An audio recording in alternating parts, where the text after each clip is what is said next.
So I'd like to introduce the distinguished Dr. Ahmed Ghoneem to present this first case. All right. So good afternoon, everyone. I'll be presenting my case about it's not always straightforward case of complicated ASD. I'm Ahmed Ghoneem. I'm a third year cardiology fellow at UPMC in Harrisburg. I have no disclosures. Wish I had any, so our case was a 48-year-old female. She presented with an NSTEMI back last July, got a stent into her RCA. She's got a history of smoking. But the transthoracic echo during that hospitalization showed right-sided chamber dilation, suspicious for an ASD, and this prompted both a TEE and a right heart catheterization. So as expected, the TEE did show a sizable ASD with shunting, and the right heart cath showed elevated right-sided heart pressures, a normal wedge pressure, and a significant step up in her O2 sat in the RA with a QPQS of 2. So based on the TEE, we planned for 2D ICE-guided ASD closure using a Gore cardioform ASD occluder. We started off by placing a multi-purpose catheter with a supercore wire into the left atrium through the ASD. And you can see here we sized with a 24-millimeter Implatzer balloon. The Implatzer balloon actually led to occlusion with no residual shunting, so we planned for a 38-millimeter Gore device. However, with the Gore device across the septum, we could never get it to stay in place. The left atrial disc would never stay in place. It kept prolapsing back into the RA, despite multiple manipulation of the sheath, delivery sheath. So we kind of took a step back, and what would be the possible causes? Maybe the ASD was a bit larger than we initially measured. There was likely a trajectory issue too. You can appreciate on these images that the IVC is almost parallel. The catheter coming out of the IVC is almost parallel to the septum. And there might be a relatively deficient aortic rim that we're missing on the 2D ICE pictures. So we went down that list. We tried a bigger device first. We went with a 44-millimeter device. The problem still persisted. We tried a lot of manipulation with the catheter, tried deploying deep into the left atrium and pulling back. Nothing really helped. So we decided to address the next problem down the list, which is to try to get more coaxial with the ESD. So by changing our sheath, we unfortunately did not have a Hausdorff sheath on the shelf that day. So we switched to the next best thing available, which was a 12 French Mullins sheath. So with the Mullins sheath in place, we still had to do very excessive manipulation, extreme rotation of the catheter in the left atrium. That left disc was opened way deep in the left atrium, and then we brought the device back. We were able to deploy the left disc in place and open up the right disc with occlusion of flow. As you can see, that there's really a lot of tension in the system. And right here, that right disc looks extremely deformed, likely from the multiple recaptures that we had to do, as well as by that time, there's probably a lot of heme accumulation in that right disc. We actually contemplated releasing it at that point and see what happened, but the device wouldn't lock in place. So we pulled the device out, and you can see the cobra head deformation of the ASD device. So for our next trick, we decided to just go up on everything. So we decided to go up on the ASD occluder, went with the 48-millimeter, and that necessitated going up on the Mullins sheath to a 14 French sheath. And again, repeating the same maneuvers, excessive manipulation. Now we were able to get both discs in place successfully. But again, you can appreciate a lot of tension, probably just because of the same trajectory issue we were having, despite using a Mullins sheath. Once we locked the device in place, you could see the tension relieve almost immediately, and the discs fall nicely in place. There was no residual residual shunt on the color flow here, and you can see on the fluoro that the discs align nicely, and we released the device at that point. So the rest of our hospital course was therefore uneventful. Luckily, the TT the next day showed a stable device, good closure, no residual shunting. We even did a bubble study that was essentially negative the next day, and she went home the same day. So just key learning points from this case. A left atrial disc prolapse can complicate ASD closure, especially when the ASDs are large. A trajectory issue like this case can probably exaggerate this problem, but mostly because it prevents coaxiality of the delivery system with the ASD. Sometimes you may have to make some technical modifications and special maneuvers to get the both discs to sit correctly, such as using an aggressively angled sheath or excessive rotation of the sheath in the left atrium. Perhaps this was one of the most important key points or learning points, is that 3D imaging might have been crucial in this case. We might have recognized the problem a bit earlier. We only had 2D ICE, but I wonder if we had 3D ICE at that time, it might have been more helpful to guide these sorts of procedures and recognize these issues earlier. And that's all I have. Thank you so much. Can I ask you a few questions? Sure. All right, so if that didn't work, what do you think if going off the left give you a little bit more leverage? And second is shaping your sheath with a heat gun would have helped or not? I'm not sure about the first question. What do you mean by the left? It's okay. So the trajectory would have changed if we had gone. Left groin, you mean? Yeah. Oh, yeah. So left groin would have probably given us more height in the right atrium. So we could have tried that. I wasn't sure he meant the left groin. Yeah. So it probably could have given us more height. I'm not. It just the offset seemed very extreme in the IVC. I don't know if that would have helped alone. We also considered like other maneuvers, like if maybe we could use a balloon assisted and help to support the disc, but we thought the trajectory was just very aggressive to the point that even that wouldn't help. We couldn't find the heat gun either. Yeah. No, I mean we have one in the supply room. We just could not locate it. So yeah. Yeah. There was a lot of shelf searching that day.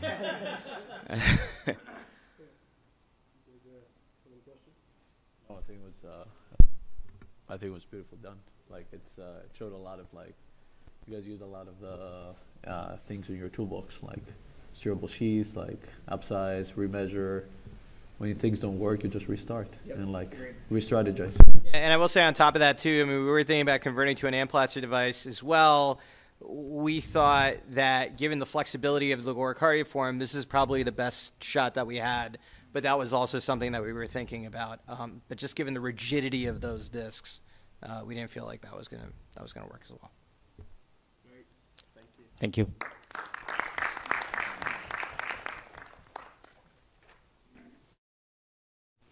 All right.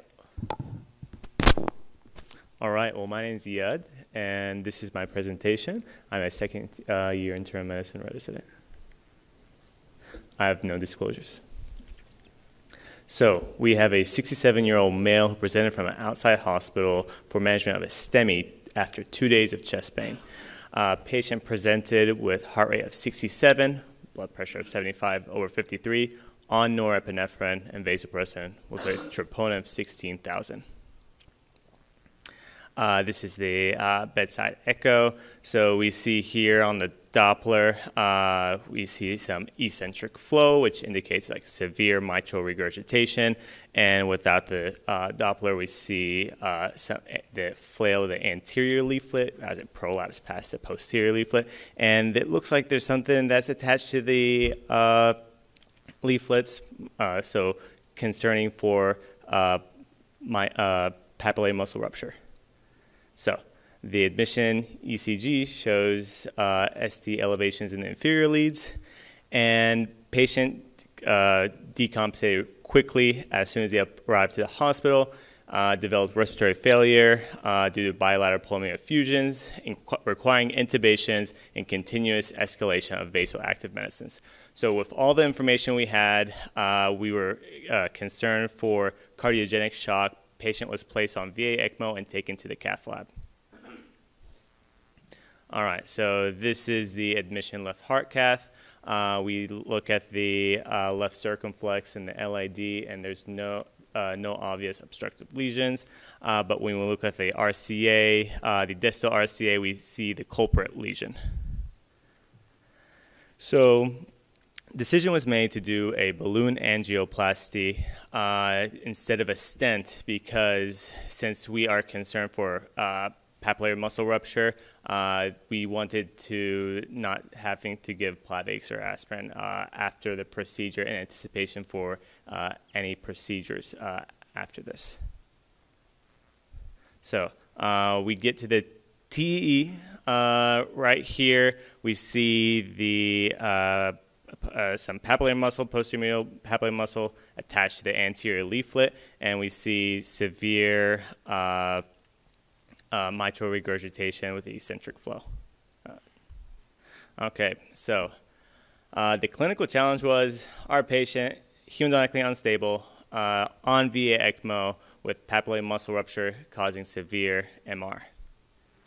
So the resolution of this challenge is the patient was too hemodynamically unstable for a surgical mitral valve replacement, which is the gold standard for severe MR. So we decided to do a transcatheter edge-to-edge repair of the mitral valve, which is an off-label use. Okay, so this is the interoperative study. We see here the mitral clip is placed right between the anterior and posterior leaflet of the mitral valve, and we see the 3D images prior to the 2 clips and after the 2 clips. And here we do not see flail of the anterior leaflet, and we see a drastically improved mitral regurgitation with a mean gradient of 2. Okay, and we picked this up initially on the TDE, so I want to show how it looks pre-procedure and post-procedure. So you see here drastic improvement of the mitral regurgitation. So patient received 2 mitral clips connected to A2 and the P2 and the A3 and the P3 of the leaflets. So after the procedure, patient transitioned from ECMO to Impella 3 days of the procedure, and then the Impella was completely removed 10 days after. Patient had some complications after the Impella removal, including bacteremia and stroke. But doing some literature search, there are only 23 patients who received the TEER after papillary muscle rupture, 1 out of 17 who were on mechanical support. So out of the 23, only 70% survived the hospitalization. So our patient was one of those. So key learning opportunities for us is that as we learn in med school, ischemic papillary muscle rupture typically occurs after inferior STEMI, and echo is an important diagnostic tool for monitoring patients with recent STEMI, and the TEER is a valuable option in patients who are hemodynamically unstable with acute papillary muscle rupture. So here are my references, and the cardiologist who performed the procedure was Dr. Jumian, and I'd like to thank my mentor, Dr. Cheritakis. Thank you so much.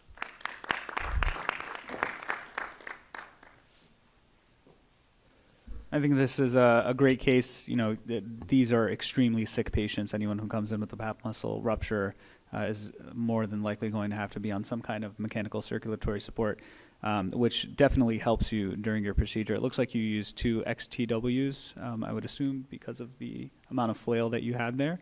And, you know, that it was just very expertly done. It can be hard sometimes when you have that pap attached to the leaflet there to actually grasp either leaflet, the posterior or anterior, depending on which one it is. And so, you know, that looks like it was very well done. So nice job. What kind of pre-procedural optimization did you do for the patient, and what was kind of the decision-making there about when to take this patient back for their mitral clip? So prior to the clips, correct? Okay, so prior to the clips, the patient was just made sure that we can try to wean as much as because he was on VA ECMO. We just optimized, I think, for 2 days, and then patient was taken after the TEE and planning of the procedure. Then they did it. And then the other thing I was going to ask is, was there any thought given to an Impella during the case or anything like that? So I wasn't there specifically while they were planning the procedure, but I believe just from my understanding from the notes and just talking to the fellows was that they wanted to see how the mitral clips worked prior to removing it via ECMO and transitioning to the Impella. And after 3 days after the procedure, patient was stable enough for them. Comments about Impella use in this situation? Yeah, I'm sorry. No, I think it would be very helpful, to unload your LV here. You're going to have a lot. You're going to be very overloaded in this situation, so the Impella is going to really take that load off and even help your MR. I think ultimately, I don't think it would have gotten you out of this situation. You probably would have had to clip this no matter what, but I think it would have helped with hemodynamics certainly sooner. So we had a similar case, but we didn't put the patient in ECMO because I don't know how with a big cannula you can take a mitral clip guide. It can really screw you up. So we put Impella in, clip, say, three XCWs. But that was a great save. These are not easy patients. So yeah, and I think the other thing with the Impella is like ECMO will increase your afterload. No doubt. So it will make your LVEDP higher. So especially in that setting, like it will make your clip harder. So like it's a nice strategy. Unload as much as you can your LV so you can actually. When you're thinking about left-sided lesions, always think about Impella. Even if the patient is on ECMO, to that point, the afterload is going to be really devastating for the left side. So when you're dealing with these left-sided lesions, always think Impella. Did they end up stenting the RCA or? No. So patient was, and they didn't, and they also didn't end up doing a surgical mitral valve repair either. So Himal, to your point, we say the ECMO saves the body but kills the heart. That's right. That's absolutely right. Thank you. Okay. Thank you so much, guys. So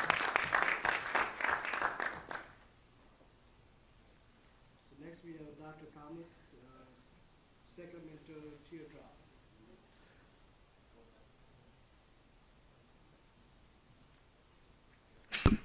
All right, thank you. My name's Akshay. I'm the recently graduated structural fellow from UC Davis. So I called this a Sacramento teardrop. I will admit that this has been done before, but everyone knows that if you do something but you don't give it a special name, it doesn't really, you got to give it a special name for it to actually count. So this is a case we did a couple months ago. So the patient is a 67-year-old male. His presentation was really class 3 heart failure. He'd actually been admitted a couple months prior to being referred to us. And he's had 2 prior surgeries. He had a congenital coarc that was repaired when he was very young. And then 3 years prior to this, had a biprosthetic aortic valve replacement and a lima to the LAD. And he had a pretty prolonged sort of, complicated recovery after his surgery. He had a cardiomyopathy that over time had recovered, but was now having dyspnea, 2 to 3 years after his surgery. So this is kind of the protein of the, of the issue. We did a TEE. He had a transthoracic that had showed severe MR. We did a TEE to further characterize it, and you can see here that there's basically a perforation of the basal portion of A2. And this is something that you will see from time to time. It is described after aortic valve replacement. The genesis of this during the actual surgery is, not very clear. Sometimes they're debriding the LVOT and they can injure the basal portions of the anterior mitral valve. In this case, the patient actually had, 3 to 4 plus MR. It was actually sort of a mixed pathology where you can see here there's some restriction of the posterior leaflet as well. And so there's some transvalvular MR. Whoa. Okay, the 3D is not really playing there. Let me try this one more time.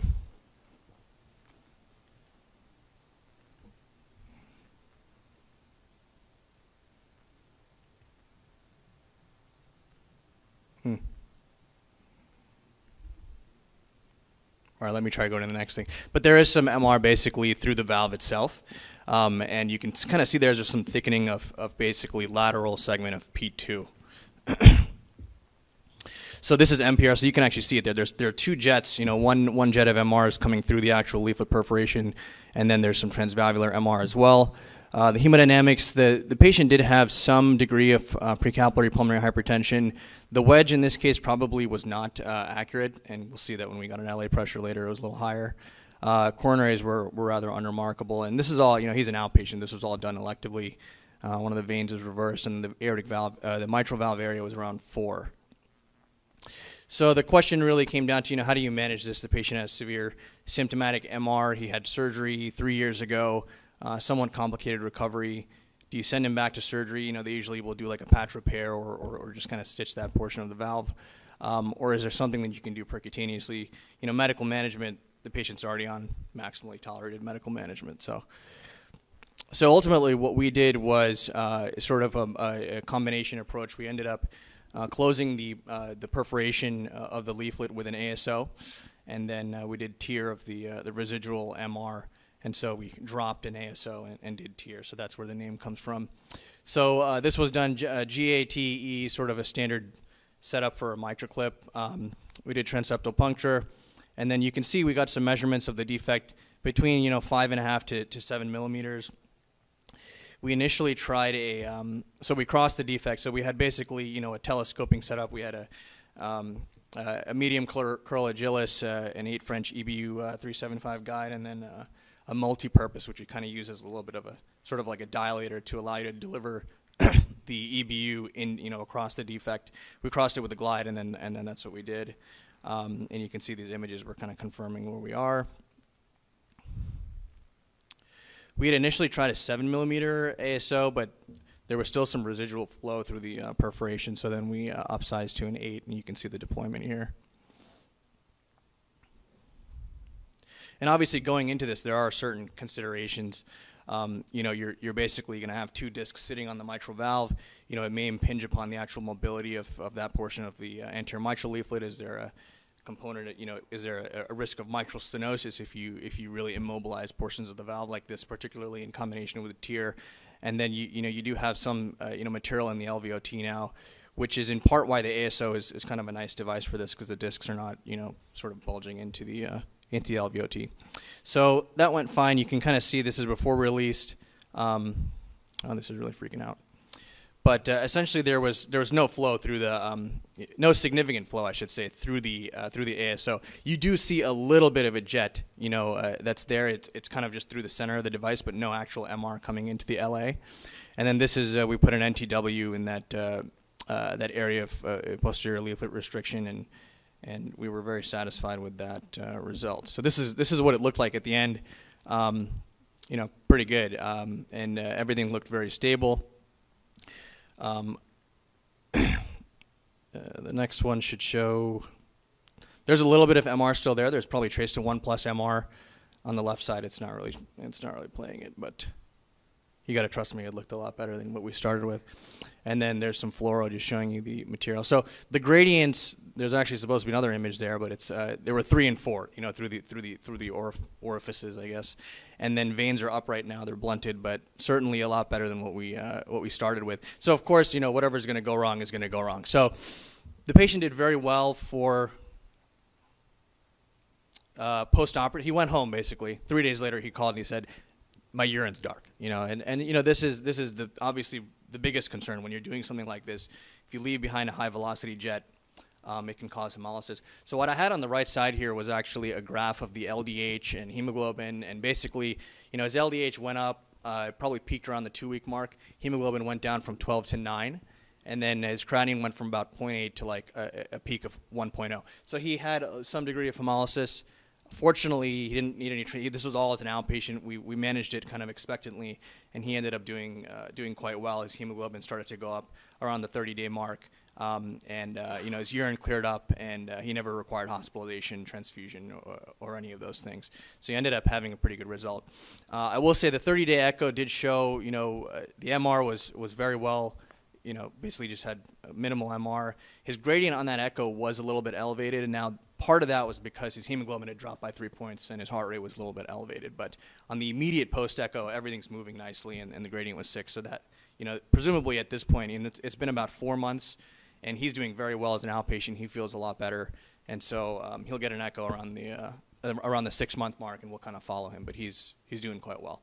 So the points for this, this has been done before. The closure of the perforations of the mitral leaflet have been described. These are all the devices that people have kind of used. and they all have sort of pros and cons. You know, we chose an ASO. It's got a little bit of fabric. You get a little more of an immediate seal, and the amount of material that's sort of, you know, moving with the mitral valve is probably a little bit less than what you get with some of these other devices that are, you know, like an AVP or an ADO. They're kind of designed for sort of ductal closure, and leave a little bit more material there. Someone did do a gore, a cardioform. That case ended up having some hemolysis, so there may be some differences in the risk of hemolysis that you can get after this. Fortunately, if it's mild and it's kind of subclinical like this, you can manage it expectantly. But you know, these are case reports and case series. These are not, you know, we don't have large volumes of data for this. So, but this, you know, this is a good example of how we can combine techniques. We can treat people without having to send them to surgery, provided that you have the discussions about the theoretical risks and you know, talking to the patient about what the realistic outcome could be.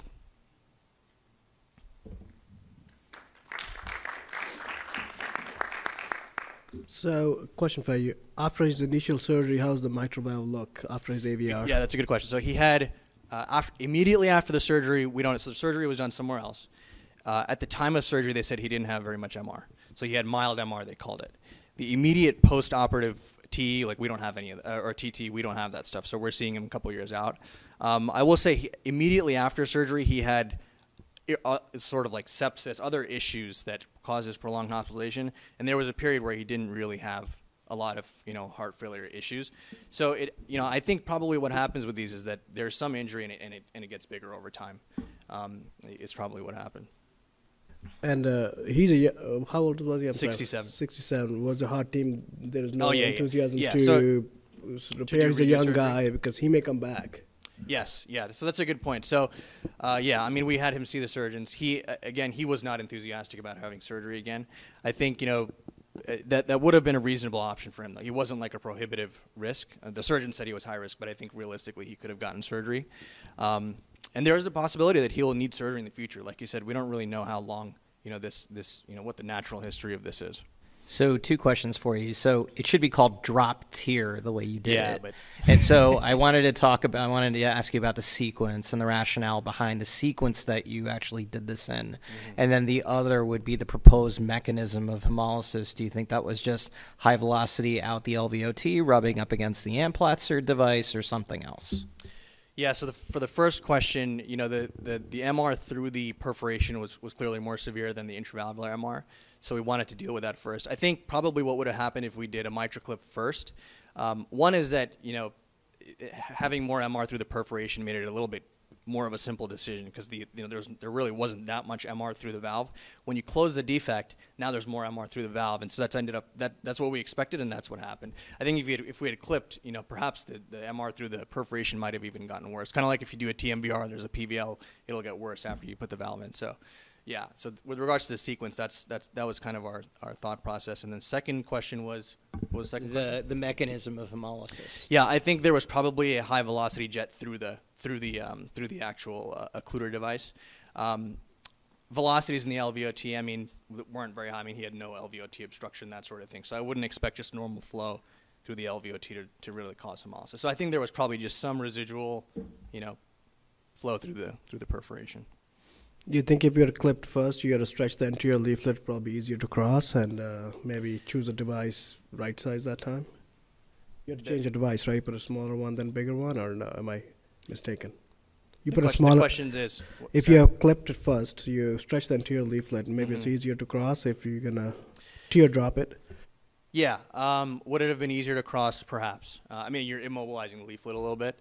The nice thing about TEER in this case is that it kind of stabilized that portion of the leaflet too. So if you're, you know, perhaps there's less motion of the actual device. I don't really know. For this defect was pretty big, so it wasn't really. Yeah, I mean, the good thing is that you kept everything attached when you were doing the TEER, and then when everything was kind of sutured up, and then you let go of your Amplatzer device. I think that's the best way of doing it.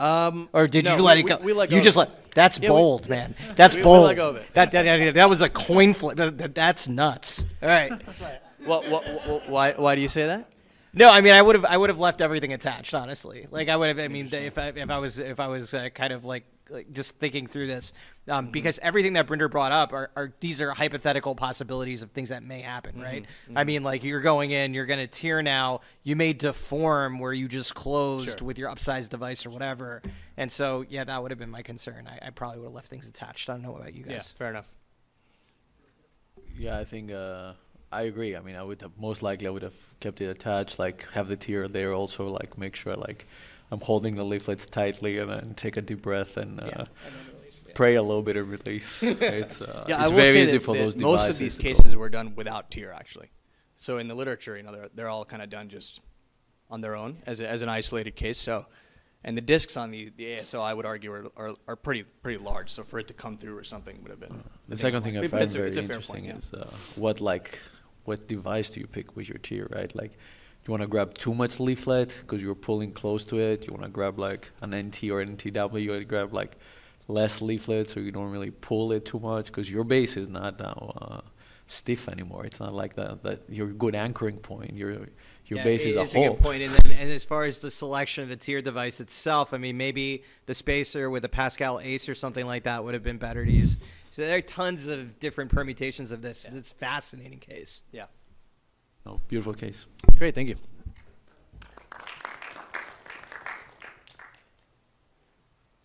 All right. Now we have Dr. Salama, Endgame Odyssey.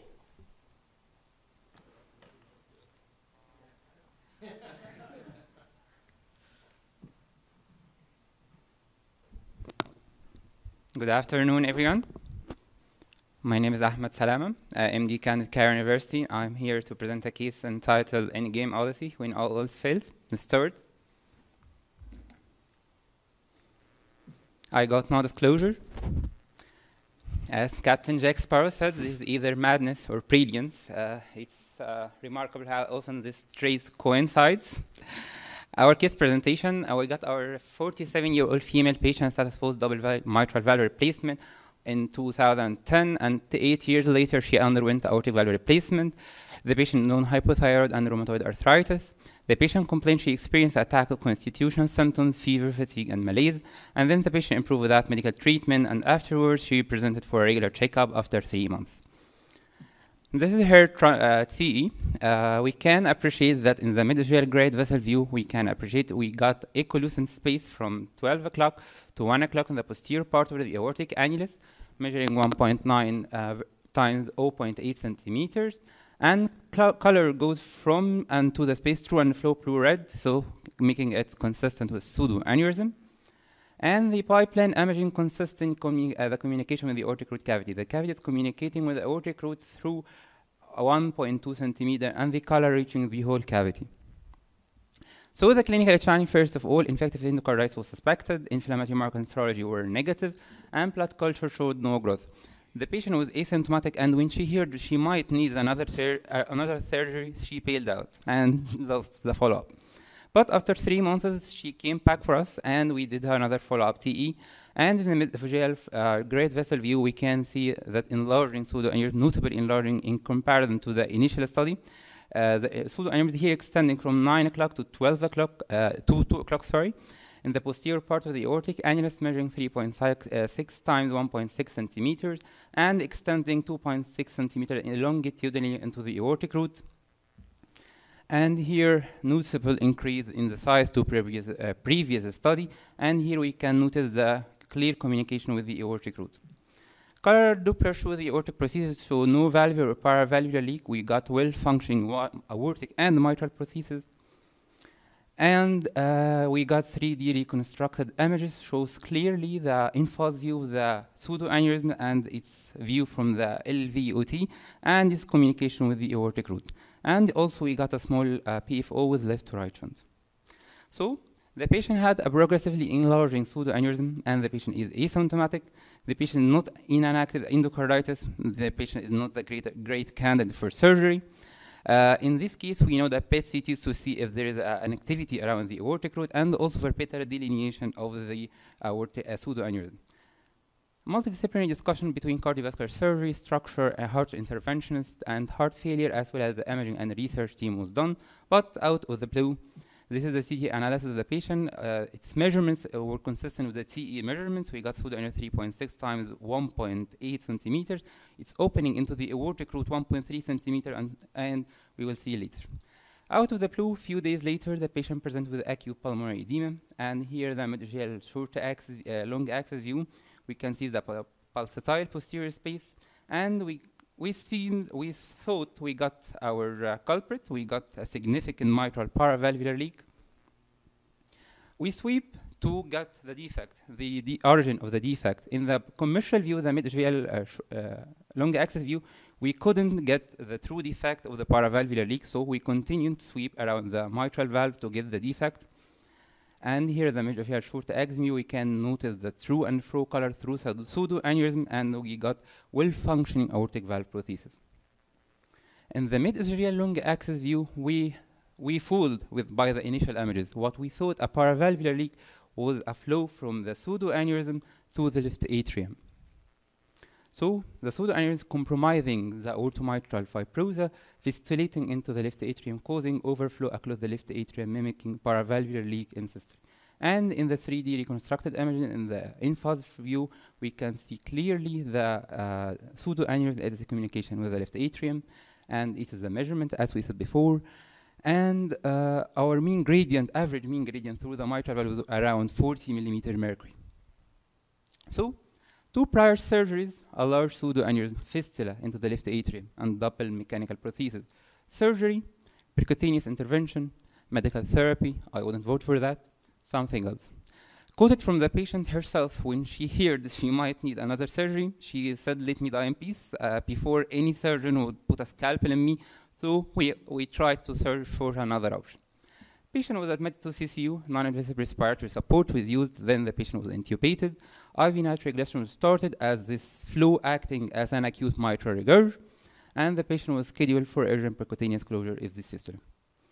The percutaneous challenge here, we need 3 things: obliterating flow from the pseudoaneurysm to the aorta and the left atrium, and second, we need avoid hindering mechanical prosthetic motions, and third thing, we need stabilization of the deployed device. Here started our intervention cardiology team. The aortic root injection shows clearly the flow into the aorta and the left atrium. Arterial and venous accesses were used through right femoral approach. So then transseptal puncture was done. Through the arterial axis, we snared the deployed wire through the left atrium. Before it, we wire parked into left pulmonary veins, and otherwise passed through the arterial axis and passed through aorta, and followed by snaring. And then we thought of this defect was totally irregular, and we thought it might need to make it regular to help us close it later on. So we made a balloon dilatation to unify the edges of this fistula. And here our wire in place, we are live in action, and here we are ready to deploy what we think would close this defect. We thought of a muscular VSD. Muscular VSD device would be a perfect profile for this large pseudoaneurysm, and it closes both flows from the left atrium and the aorta. Here we got our delivery sheath and put a VSD device, muscular VSD device size 16, and we are ready to deploy. Here are the TE images, and we are ready to deploy the device. Later on, after we deploy the device, we got a problem. It seems likely we are obliterating the flow from the pseudoaneurysm to the left atrium and to the aorta, but on the compensation, we stuck the mitral valve. One of the mitral valve occluder was stuck in the closing position. We retrieved it multiple times and tried to introduce it another time, but still we got the same problem. Mitral valve, one of the mitral valve occluder always stuck and entangled by the huge side of the muscular VSD. Size 16 is a huge valve. And here at 3D in fast view, we can see clearly the stuck mitral valve in the closing position. So it has been so long, it's 90 minutes, and we have started formation of thrombus around the edge of the friable tissue of the left atrium. We checked our ACT, and we gave heparin, 70 milligram per kg, and we are in the end game now. We have to thought of another thing. So at this time, we thought of a profile of the AVP device. AVP device is a 19-hole mesh, rapid embolization, and late industrialization will help us to close the defect from the friable left atrial tissue, and the muscular VSD device would help us to close the large opening into the aortic side. So we thought two devices together and try to close this defect using them. So afterwards, two devices, we actually did it. Two devices were used to close the both ends of the fistula without entrapment of the mitral prosthesis. We used AVP2 size 10 and muscular VSD device size 14 millimeters. And here we clearly see color mid-atrial long axis view, color Doppler showing no flow from the pseudoaneurysm or previously pseudoaneurysm to the left atrium or to the aorta. And fluoroscopy shows aortic root injection shows no flow to the aorta or the left atrium. And finally, complete sealing of the pseudoaneurysm was done without residual flow from the LVOT or to the left atrium. So afterwards, the patient went into atrial fibrillation, managed with amiodarone and cardioversion. The patient received heparin infusion and warfarin, reaching the RNR target of 3.5. Her CVP was 5, managed by volume expansion, packed orbices, and the patient weaned from mechanical ventilation, dopiotamine, and levofed. What about long-term follow-up of this patient? This is out of the blue way. After 12 months, TE showed sealed the previous fistula from its LVOT and left atrial ends, and also what was surprises, smaller size of the previously detected posterior space, and here we can see clearly by the mid-atrial long axis view, it's almost not there, and the in-fast view showing totally sealed the previous pseudoaneurysm. Today, the patient is back behind the wheel, dropping her kids of the soccer practice and savoring the little moment that makes life beautiful. Key learning points. Strict aseptic field measures should be applied in surgical theaters. Percutaneous intervention a reasonable alternative choice in post-infective endocarditis-related complex lesion in very high surgical risk patient. Knowing when to abort, regroup, review images is the key. And every patient has a story, needs a fight, seeks every means for help, no matter how far it seems. I have a special thanks to Cairo University Structure team, and thank you, everybody.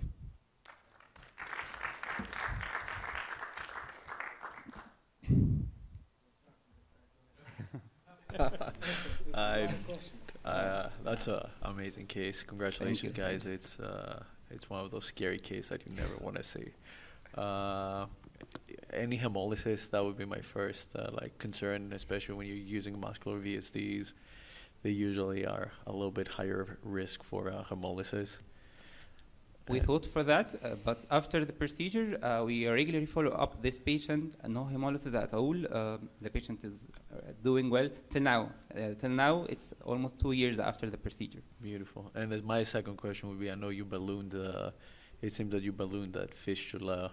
Any concerns that you might propagate, like the tear towards more in the orthomitral, and then you start getting involved your mitral ring and start getting some Roku motion, and it was a brave move, and that was the defect is totally irregular edges, and we thought let's make it a VSD. Let's make it a VSD with irregular edges, so a muscular VSD device would fit into it. And surgeons were backup. Surgeons was ready, and operating room was already on. Great case, beautiful. Thank you. So why did you guys choose the AVP device?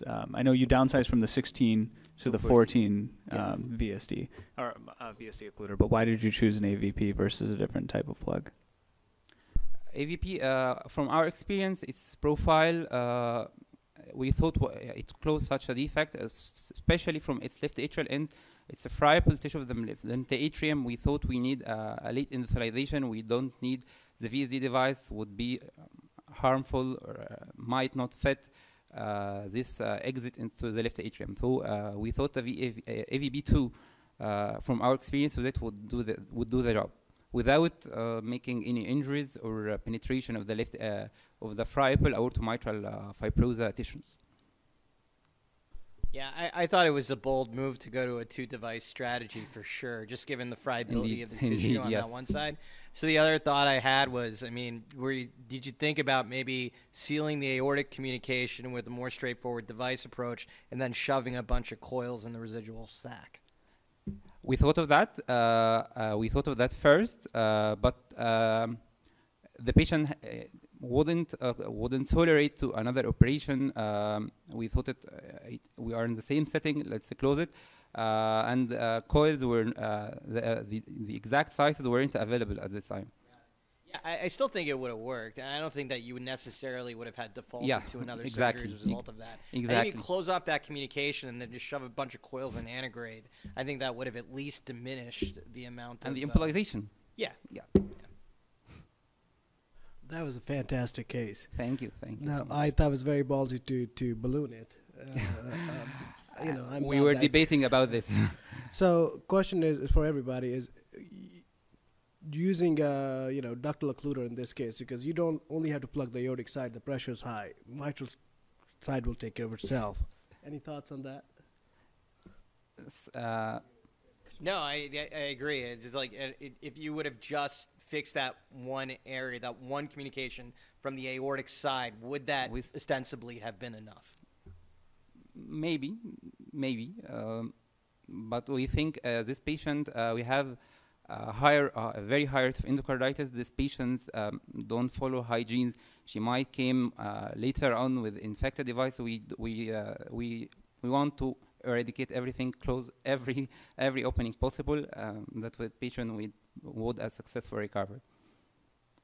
And then can you talk about the pitfalls in the imaging there? Because obviously it was very tough to make this diagnosis. So is there any other, I would say, modality of imaging that you could have used to help you in this situation? This patient, I did it, that transvaginal echo for her, and I thought at first time it was a paravalvular leak, as I thought. And this study takes me around 70 minutes. But CT would be much helpful, and almost FDG for detecting if we thought of any activity. But this patient came as a very critical condition. No, I don't think you have to worry about the active portion of the endocarditis, but to the point, the CT. So I think that even with the artifact from the mechanical process, you probably still would have been able to see that communication. Yes. And then, coordinating with your TE imaging, you would have been well, this is not PVL. This is an active fissure. Of course. But due to the critical situation of the patient, we got intubated immediately. Unfortunately, we didn't make. Any question? Thank you so much. All right, Dr. Ahsan Ali, learning from loss.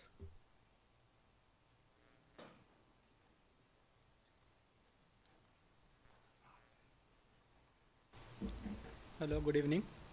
Dr. Ahsan Ali, National Institute of Cardiovascular Disease, Karachi, Pakistan. I have did my intervention fellowship from there, and I recently joined as a junior faculty member. I have no disclosures except the $1,000 from the CVI. So, 70 years old male, hypertensive, presented the worsening short of breath and chest pain of CCS3 for past 6 months. He was diagnosed with severe aortic stenosis with area of 0.9, mean gradient 40, P gradient 62. Coronary angiogram was done, which revealed non-obstructive coronaries. He has intermediate surgical risk. Surgery was offered, but patient and family declined. So workup was done. You can echo shows good LV function. I have already mentioned the area and gradients.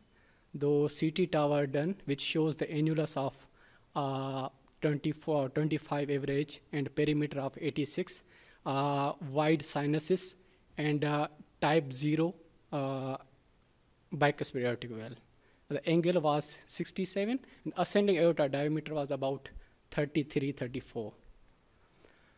So the plan was to deploy Evolute Pro plus 34 mm size, pre-dilation with 22, excess right femoral. There are femoral excess good size of greater than 5.5. So after in the Filoro, we have taken the cusp overlap view and coplanar view. So after that, crossing the well, Amplas wire, we have pre-dilated the well, and after that, we deployed the 34 Evolute Pro well. Now here something went wrong. We assumed that something went wrong because the pressure of the patients dropped. Here can appreciate. So initially we did, before that, we did the echo to rule out any chamber perforation to see the pericardial effusion. That was no pericardial effusion. After that, we took a shot from the pigtail. Here it's clear that there's aortic dissection. So we confirmed from the transesophageal echo. You can appreciate this flap in ascending aorta. So it was confirmed. At this situation, now the surgical consultation was sought. As the patient has critical condition, and he was intubated in the cath lab, and that was a pre-coding condition. The surgeon looked all the condition, but as the surgery was deemed high risk, so he denied to take the surgery. So after that, one idea, it felt like that surgeon has left us in the middle of the sea, so without the safeguard. So we have to swim, and this is the idea. Now the thing is that we have to think out of the box. So we have to close the flap of the ascending aorta. So one idea was that to deploy in other evolute valve, and by this we agreed, all agreed, and we shaved the internal cusp of the evolute valve. So after shaving the internal cusp of the 34 valve, and we deployed that valve proximal to the other valve, proximal distal to the, so we deployed in other valve in the ascending aorta. After deploying, the pressure become established, despite in the inotropic support, but become stabilized, and patient was as intubated. After that, we have a close monitoring in the intensive care unit. We repeated the CT tower. You can appreciate the 2 valve, but the thing is that we thought that we have closed the flap, and there will be no extension. But in the CT, it's extended up to the external carotid iliac arteries. So after that, but a patient's condition was improving. Despite disease escalation of the inotropic supports, about 24 hours, we kept the patient paralyzed under observation. After that, pressure was stable. We kept on labetalol, the vitally stable and extubated. Patient was extubated next day. Again, we repeated the CT scan.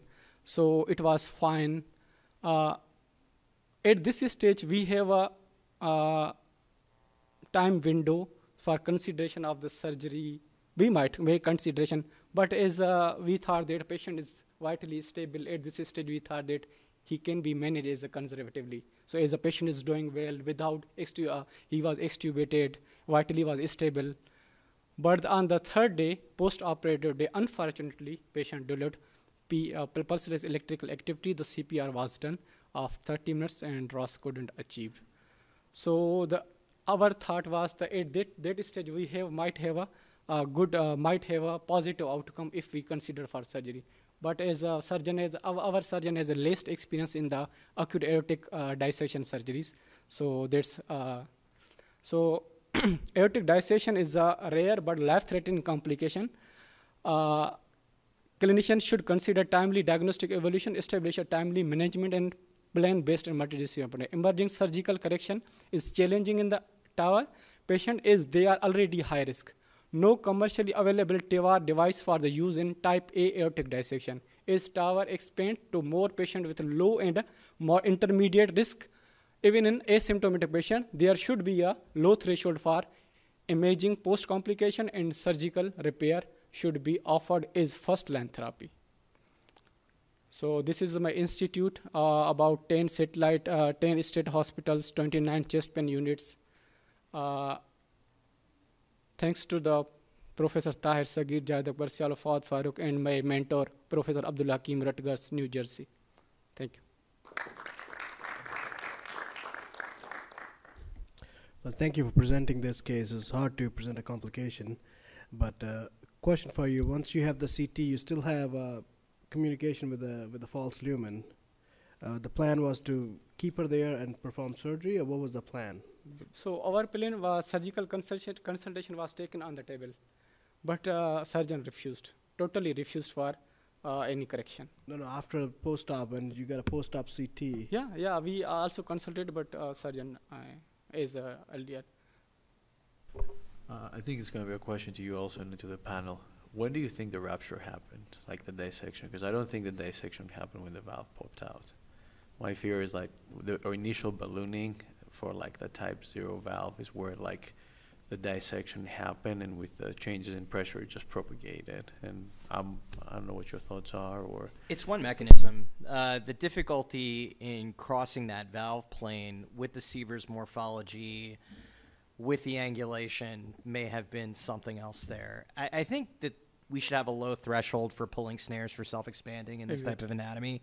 If you're seeing those worrisome signs up front, you're fat up top with regards to the aorta, you've got an angulated root, it's always a good idea to have a snare looped around, cross everything through the snare, and then use that kind of retrograde motion to slide you more gently into the valve plane. That would be one thing that I would consider in this case, but it's a good point. Yeah, I agree. I think that anytime you're having an angulated aorta and you're hugging the outer curvature, just restarting, coming back, putting a snare in, catching it on the way up, using it to pull you in is always helpful. Obviously, hindsight's 2020. I don't know if you had many issues. You might have thought that this was actually going in pretty well. We have crossed the tower well in the degree greater than angle greater than 70. So with the Lunderquist valve with a great support, we have crossed it. But at that time, in the 67, I think, degree, we didn't felt any resistance. So that's why we couldn't appreciate that there's the aortic dissection. So recently in the April, the Jake case was reported from the China. There was ascending aortic dissection after post-TAVR. That was also closed by the evolute well. Patient was doing well, and after 6 months, he's doing good. Well, thank you for sharing. Once again, it's always hard to do that, but thanks. With Dr. Farrukh Malik, narrow escape from death. Yeah, all these titles are so dramatic.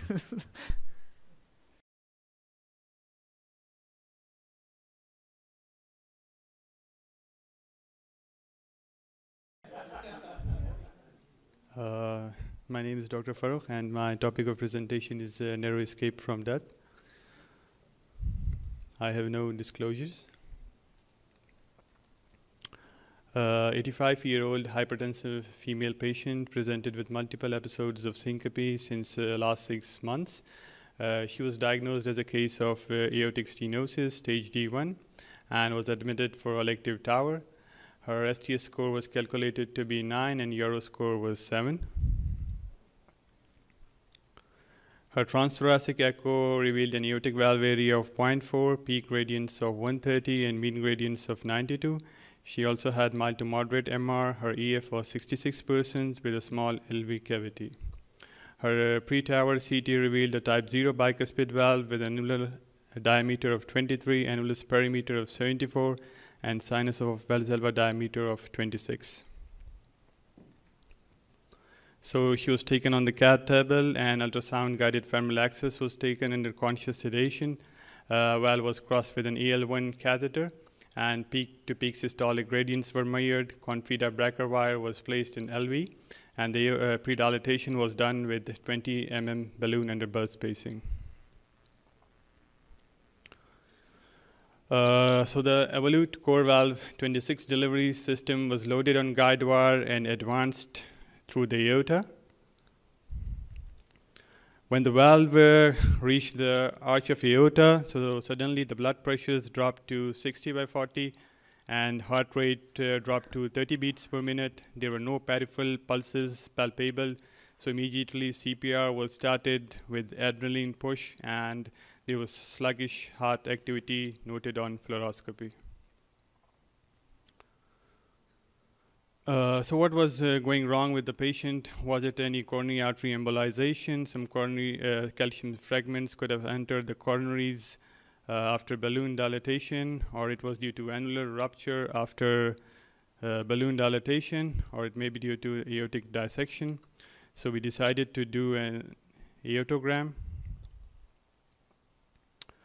So a check injection in the aorta ruled out aortic dissection and coronary occlusion. Transesophageal echo showed rapidly accumulating pericardial effusion, but no site of annular rupture could be identified on contrast aortogram as well as on transesophageal echocardiography. So we continued with CPR, and we placed a pigtail catheter in the pericardial cavity, and pericardiocentesis was done during CPR. 600 ml of fresh blood was auto-transfused, and a VA ECMO was passed. And the cusp overlap view was achieved during CPR, and the valve position was confirmed on fluoroscopy and echo, and the valve was deployed. After deploying the valve, we had a check injection in the LV, which revealed that there was a LV apical perforation by the stiff guide wire. As you can see, the contrast extravasation into the pericardial cavity from the LV apex. And you can also see some MR.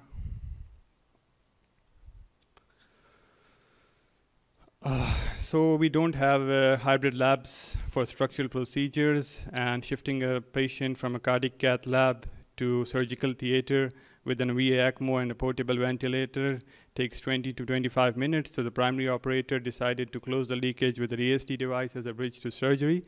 So ASD device delivery sheath was placed into the pericardial cavity, and the LV perforation was sealed with an ASD device. And the patient was moved to operating room, and the LV perforation was sealed with a pericardial patch, and the ASD device was removed. So take-home message from this case was that the LV apical perforation is a rare but very serious complication during TAVI. It constitutes about 0.27% of the TAVI cases. The risk factors for guide wire-induced LV perforation include a small LV cavity, deep apical wire placement, and hypercontractility. This complication can be reduced by use of pre-shaped TAVI-specific guide wires, and it is advised to maintain strict fluoroscopic surveillance of the stiff guide wire in the LV during valve delivery and deployment. Thank you.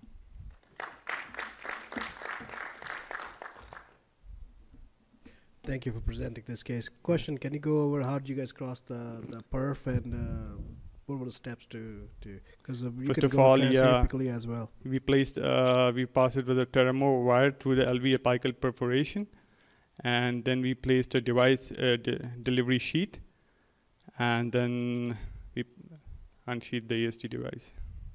So the glide wire just went all the way around the all the way pericardium around. unit. Obviously, there's no rail to be formed on the outside. Was it thought to go, you go transapically and cross it? No, we didn't. So sometime into PVL you can get apical access and put a 6-French sheath, and it's. So how big was the defect when they took to surgery? Was it not sealing? Why did he went to surgery? It was not a complete closure? No, we used the largest device available in the device shelf, but still there was some leakage after sealing. I agree with the apical access approach. I think it would have been a lot more straightforward. I mean, it is an elegant way of solving this case, but I think that obviously in these types of situations, getting direct access and being able to deliver via that route is probably your most straightforward solution. Yeah, no, great case. I agree. I was a little surprised with the size of that ASD device. Looks really big, but if if they took in the OR afterwards, that they could still see blood around it, it's definitely with that hole would have never stopped. The second thing I was going to bring up is traditionally if the patient becomes unstable, you deploy the valve. especially after you balloon, and then you try to figure out what else can you do, because you're also fighting AI and whatever else is happening. So it's maybe in the order of things, I would have just put the valve in quickly and then just start trying to figure out what else is happening.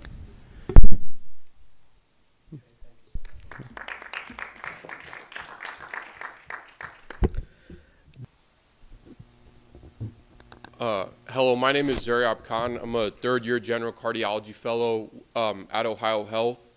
And I just firstly want to thank Dr. Paul Saraja, accompanying faculty and organizers for hosting this amazing learning program and the opportunity to present my case.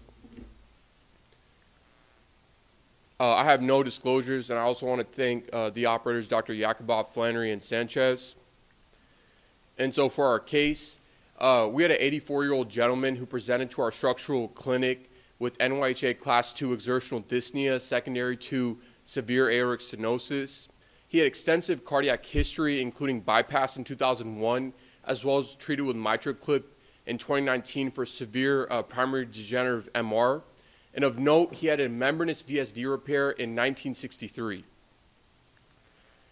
From the referring hospital, his transthoracic echo short axis shows a severe calcific trileaflet aortic valve with an ejection fraction of 35% and a mean gradient of 23 and a calculated valve area of 0.8, consistent with classical low flow, low gradient AS. Per our CT TAVR protocol, he had a large annulus with a perimeter of 99 and an area of 775, and his right coronary height was 23.2. His left coronary height was 15.7 with a sinus of Valsalva diameters greater than 33. I want to bring to your attention on the 3D reconstruction that we have a saccular outpouching right under the right coronary cusp. We suspected that this was likely a pseudoaneurysm from chronic degenerative changes, and it measured 27 by 14 millimeters, and at its ostium it was 14 by 11 millimeters. And we can see on the four-chamber view the pseudoaneurysm. And he had severe calcific disease of his right common femoral artery with the narrow MLD. And so it was decided to use the left iliofemoral tract for access. And just for completion, he had patent grafts to his left system, and he had moderate to severe diffuse disease of his right system. So the first clinical challenge that was faced was, what should the initial valve be selected, and also should the LVOT pseudoaneurysm be covered and excluded? And so after a multidisciplinary heart team discussion, it was decided he's a high surgical risk. He has a high surgical risk, and so it was decided to use a 34 millimeter Evolut FX Plus due to the large annulus as well as its longer sealing skirt, with the intention to have a lower implantation depth. And this was going to be done under transesophageal echocardiographic guidance. And so here we have the cusp overlap view, and we can see that right at the non-coronary cusp at the annular plane, there's a low implantation of the valve at 100% deployment. Unfortunately, we see that at the annulus, it's insufficiently sealed, and there's this eccentric paravalvular jet. And so now we have another clinical challenge.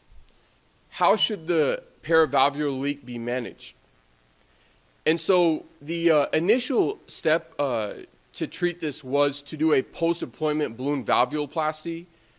But unfortunately, we see that there's foreshortening of the valve, and that in the long and short axis, we see that now the LVOT pseudoaneurysm is uncovered, and there's another eccentric paravalvular leak. And so the next move was to use a 29 millimeter Edwards Sapien 3 and deploy that at the native annular plane. And fortunately, there was sealing of the annulus as well as the LVOT pseudoaneurysm, and there's resolution of the paravalvular leak. I just briefly want to present another case of a similar pathology at our institution of a patient with severe AS and a perimembranous aneurysm. And the same valve strategy was used. With the valves being used was the Evolut FX Plus, and with the intention to cover the LVOT aneurysm. And so at the far right panel, we see that initially the valve was deployed at a lower implantation depth, but there was severe paravalvular leak at 80% deployment. And the valve was recaptured, and then it was deployed at a higher position, and there was less paravalvular leak, and then it was released from 80 to 100% deployment with excellent results. And so the key learnings for the operator, for this kind of pathology with severe AS and an LVOT aneurysm or pseudoaneurysm, there's a paucity of data, just case reports, a handful of that, and there's no consensus on what type of valve should be selected and if the LVOT aneurysm or pseudoaneurysm should be covered.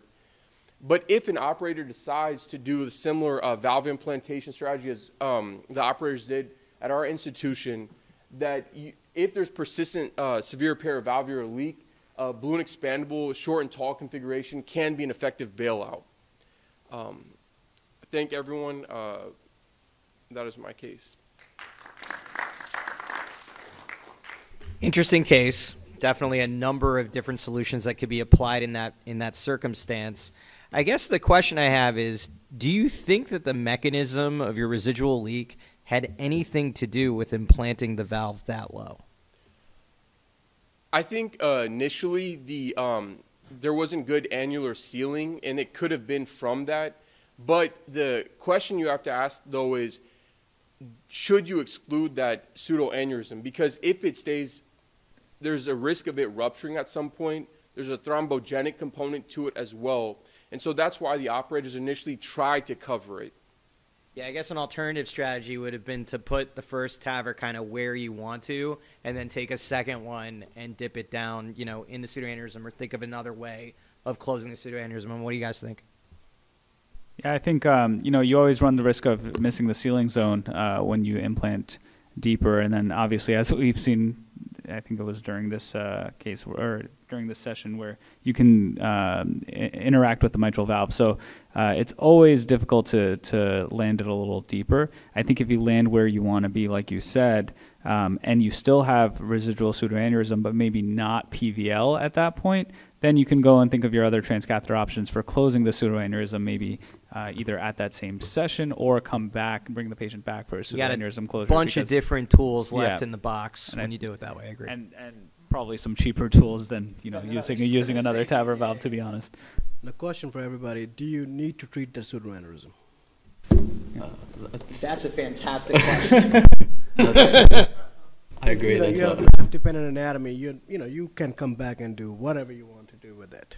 You know, you're not worried about coronaries at all. You just put the first valve, you know, fantastic way you want, and then deal with it. It was a thought to just leave it alone, or kind of. They wanted to cover it, but as you were mentioning in the case reports I've read, some have just done like with the Sapien, like a 90-10 deployment, and not even addressing covering the LVOT aneurysm. So, but I think just that the risks that are associated with it, there's always a possibility. So it may be better to exclude it as opposed to not. There's always a temptation, and you're going to see this a lot. You're going to get a CT scan. You're going to see these membranous VSDs. You're going to see some sort of basal septal aneurysmal thing that goes on. You know, honestly, I think there's no real benefit to using the index valve to close it. Like, that's not supported by literature. So, I mean, my personal preference is to try to put TAVR valves where they should be put. Yeah, I agree. I think I would have stayed away from the pseudoaneurysm. I would have put the valve high where I wanted to be. I would have made sure the valve works great.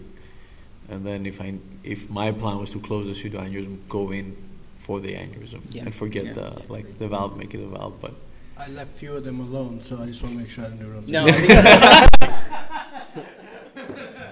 Suddenly everyone's going to come back for a CT.